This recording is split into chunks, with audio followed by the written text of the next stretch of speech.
So in this coaching segment, we're going to talk about sprinting. And there's lots of different parts to sprinting, some of which we won't talk about. The reason we're going to talk about sprinting is simply it's one of the most fun things you can do on a bike. Every race ends in a sprint one way or the other, or there are sprints during it. And let's face it, everybody likes sprinting against their friends. So when you get ready to sprint, you need to think about the position you're going to have on the bike. Now, a lot of younger riders or people that don't race that much have a tendency to sprint from wherever their hands tend to be, notably on the top of their brake levers. Unfortunately, this isn't the best place to sprint from, and the reason being, if I try to sprint with my hands down here, assuming it's on the flat, I stand very upright as I try to lever the bike around, which means I'm pushing all of my body through the air. Not only that, I'm not using some of the muscles that I get to use if I'm sprinting from the drops. When I sprint from the drops, I'm considerably lower to the ground. I'm more aerodynamic, which means it's easier to push myself through the air.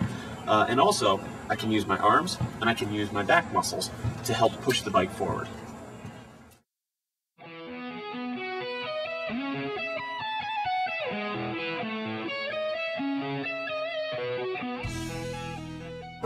Best way to figure out what gear you want to be in is just sprint a lot. That's one of the fun things to do when you ride around with your friends. Oh, yeah. Find a sign and say, hey dude, I bet you I can beat you that sign. You can. Fire hydrant. Just like we did up the hill with my group. We said, hey, who wants to sprint for the fire hydrant? That's exactly what you do with your buddies. Say, hey, town line. And after you do that 100 times, you get to the race, you're like, oh, this feels alright. Or you know what, you got your arms in the air. It works out alright.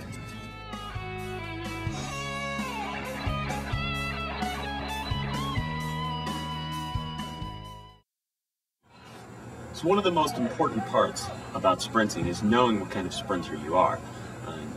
As you're coming into the end of a race, you don't want to be thinking, oh, well, do I want to be in a big gear? Do I want to be in a small gear? How do I want to do this? What you want to do is figure out, while you're practicing and training, what your best kind of sprint is. For instance, you might be a sprinter with a good jump.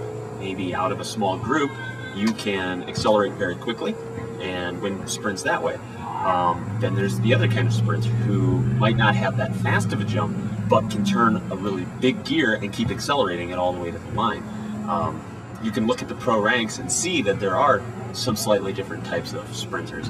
Guys like Pataki and Cipollini are the stereotypical, very large, powerful sprint at 43 miles an hour in their big gear. That may or may not be you. The most important thing is to find out which one you are, and you do that by training.